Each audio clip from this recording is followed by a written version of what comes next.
Армысыздар, аптаның біз айтуға сіз білуге тұрарлық басты жаңалықтарын түйіндейміз. Бұл 100 News бүгін талқыға түсер тақырып мыналар. 4 жылда 3 референдум және 50 миллиард теңге. Тура бір айдан соң Қазақстан жаңа конституциясын қабылдайды. Кеңейтілген отырыс, кейіген президент. Қазіргі кабминнің кемшілігі неде? Мұз үстіндегі сенсация. Қазақстандық фигурист Михаил Шайдоров Олимпиада чемпионы атанды. Сырдарияның суы және Астананы безендіруге бөлінген миллиардтарды кімдер игеріп жатыр? Жүз медиа сараптайды. Көктем жаңару кезеңі, ал Наурыз қазақ халқы үшін жаңа жылдың бастауы. Биылғы жаңа жылды жаңа конституциямен бастайтын түріміз бар. Осылайша бізді символикалық һәм саяси мәні қабысқан көктем күтіп тұр. Сәрсенбі күні Конституциялық комиссияның төрағасы Эльвира Әзімова құжаттың дайын екенін мәлімдегені сол еді. Сол күні президент референдум өтетін күнді белгілеп тастады. Ел тағдыры үшін маңызды шешімді сөз бұйдаға салмайтынын ішіміз сезсе де, оның осыншалықты жедел қабылданатынын көпшілік күтпеген. Сонымен 15 наурыз жалпы халықтық референдум. Қазақстан Республикасының жаңа конституциясының жобасы бұқаралық ақпарат құралдарында 2026 жылғы 12 ақпанда жарияланған Қазақстан Республикасының жаңа конституциясын қабылдайсыз ба деген сауал қойылып, республикалық референдумға шығарылсын.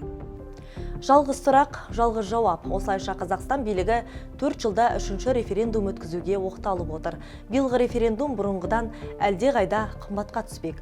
Мысалы, 2022 жылдың 5 маусымындағы науқанға 16-да 5 миллиард теңге бөлінсе, ал 2024 жылдың 6 қазанында атом электр станциясын салу мәселесі бүкіл халықтық дауысқа салынған тұста 15-те 5 миллиард теңге қазынадан алынған. Ал биылғы науқанға 20-да 8 миллиард теңге бөлінбек. Бұған инфляция, халық санының өсуі әсер етіп отыр деп түсіндіреді Қаржы министрлігі. Айтпақшы, жаңа конституцияға 12 миллионнан астам қазақстандық дауыс бере алады. Осы аптада үкіметтің кеңейтілген отырысы өткен. Сол отырыста президенттің бүгінгі кабминнің жұмысына көңілі толмайтыны көрініп тұрды. Кеңейтілген жиында жиі кейіді, өтетін жөні бар. Жеңіп болмайтын жау инфляция, коррупция, игерілмейтін инвестиция, тағысын тағылар. Президент жеке тоқталған бір мәселе сенім. Шынымен бізде мемлекет пен қоғам, билік пен халық, салық органдары мен салық төлеушілер арасындағы сенім селдіреп кеткелі қашан. Бұл туралы жиі айтамын, бірақ сіздер мені ұқпайсыздар. Бәлкім көбірек кітап оқу керек болар деп бір нұқып алды Тоқаев үкімет мүшелерін. Надо читать, иначе, дойдя до пенсионного возраста, можно утратить необходимые когнитивные способности. Это очень опасно. Читайте больше. Осы жиында таяқтың бір ұшы квазисекторға келіп дейді. Тоқаев Самұрықтың басшылық құрамы сол жағалаудың адамдарына толып қалғанын мінет. Өткен айда Самұрыққа қарасты компанияның басшылық қызметіне Шымкенттің экс-әкімі Ғабидолла Әбдірахымовтың келгенін жергілікті бақ жарыса жазған. Президент осыны меңзеді ме, әйтеуір қордың құрылымын қайта қарауды тапсырды. У меня были серьезные беседы с руководителями национальных компаний и фонда «Самурхазна». Нужно критически, по-современному пересмотреть структуру компаний, которые, на мой взгляд, перегружены избыточными управленческими кадрами, так называемыми левобережными людьми. Прямо сказать, они не загружены работой, порой изнывают от ничего делания. Наверное, по этой причине зависают в сети, даже участвуют в сомнительных дискуссиях. Прямо скажу, до добра это не доведет. Осы отырыста Тоқаев бюджетке қатысты біраз нәрсені айтты. Иә, бюджеттің әрбір тиынын тиімді жұмсау керектігін тоқылдақ секілді тоқтамай айтып жатсақ та, шығын көп, жемқорлық, ұрлық азаймай тұр. Мысалы, осы аптада елдің батысындағы бір мемлекеттік мекеменің есепшісі бюджет қаржысына бәс тіккен. Лудаман бухгалтер қазынаның қаржысын құмар ойынға жұмсаған. Осылайша 118 миллион теңгені қымсынбай жұмсап, өзіне көлікте сатып алғаны анықталды.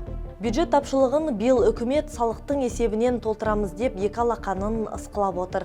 Болмаса қарыз алады. Мысалы, 2025 жылы үкімет мемлекеттік бюджет тапшылығын жабу үшін 4,4 триллион теңге және бұрын алған қарыздарын өтеу үшін 4,3 триллион теңге тағы қарыз алыпты. Бұл туралы Қазақстанның қаржыгерлер қауымдастығы хабарлады. Осылайша, жалпы тартылған қарыз көлемі рекордтық 8,7 триллион теңгеге жеткен. Бюджет тапшылығы дегеніміз мемлекеттің кірісі мен шығысы бір-біріне сай келмей тұр. Мемлекеттің салығына қарағанда шығыны артық болып тұр. Соны бюджет тапшылығы дейді. Былтырғы жылғы бюджет тапшылығы өзінің рекорд деңгейіне жетті, 4,4 триллион теңге. Қайда болса сонда ақшаны жұмсайды. Сыртқы қарыз көбі, мөлшері 70% доллармен. Оның енді қандай қаупі бар десек, теңгеміз құнсызданған сайын, ол доллармен қарыз бір деңгейде тұра береді, бірақ теңгеменен оның төлемі жылдан жылға өсе береді. Ал мәжіліс депутаты Бақытжан Базарбек мемлекеттің сыртқы қарызын Назарбаев кезеңімен байланыстырды. Мы долгие годы брали взаймы. И вот сейчас приходит период, когда мы должны возвращать эти займы. Назарбаевский период займы бешено брали. Жылы тәуелсіздігімізді жариялағанда сыртқы қарыз мүлдем болмады.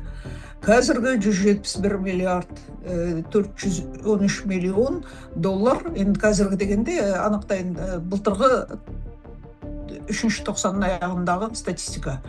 Қазір қолымда тұрған, ұлттық банктің беріп отырғаны. Сол әрине бұның көбі дәл сол Назарбаев кезінде алынды. Астананы салдық деді, инфрақұрылымға жұмсаймыз деді, сол самұрық қазынаға қашан 2006 жылы шешім қабылданды, одан бері қанша бюджеттің ақшасы жұмсалып жатыр, соның бәрі дағы мемлекеттің ақшасы тиімсіз жұмсала берсе, онда қарыз ала береді. Үстіне. Осы аптада айтып өтпеске болмас бір хабар Алатаудың арғы жағынан жетті. Қырғыз басшысы Садыр Жапаров өзінің досы, елдің ұлттық қауіпсіздік мемлекеттік комитетінің төрағасы әрі вице-премьер Қамшыбек Ташиевті қызметінен алып тастады. Екеуі ескі дос еді. Үлкен саясатта 5 жыл бойы үзеңгілес келе жатқан. Жапаров Ташиев тандемінің тосыннан аяқталуының себебі де белгілі секілді. Осы аптада бір топ азамат Қырғызстанда кезектен тыс президенттік сайлау өткізу туралы ашық ұсыныс жасаған. Содан бері жұрт Қамшыбек сайлауға түспек деп қауесет таратқан көрінеді. Бәлкім осы, бәлкім жоқ, әйтеуір екі дос арасына сызат түскен анық.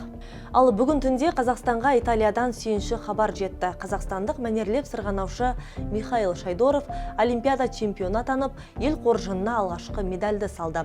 Михаил Шайдоров өзінің еркін бағдарламасында рекордтық 198-де 64 ұпай жинады. Бұған дейін қысқа бағдарламада қазақстандық спортшы 5-ші орынға тұрақтаған болатын. Әлемдік бақ алтын аладау деп бәс тіккен тек ресейлік, бірақ ақш атынан Олимпиадаға қатысқан Илья Малинин еркін бағдарламада бірнеше рет құлап қалды. Бұл Қазақстан үшін тарихи жеңіс. Ел тарихында бұрын соңды бұл спорт түрінен алтын жүлде алмаған. Бұған дейін мәнерлеп сырғанаудан 2014 жылы Сочи Олимпиадасында марқұм Денистен қола жүлде алған болатын. Енді 100 медиа редакциясы сараптап, осы аптада оқырманның назарына ұсынған тақырыптарға тоқталсақ. Соның бірі біз үшін сезімтал су мәселесі.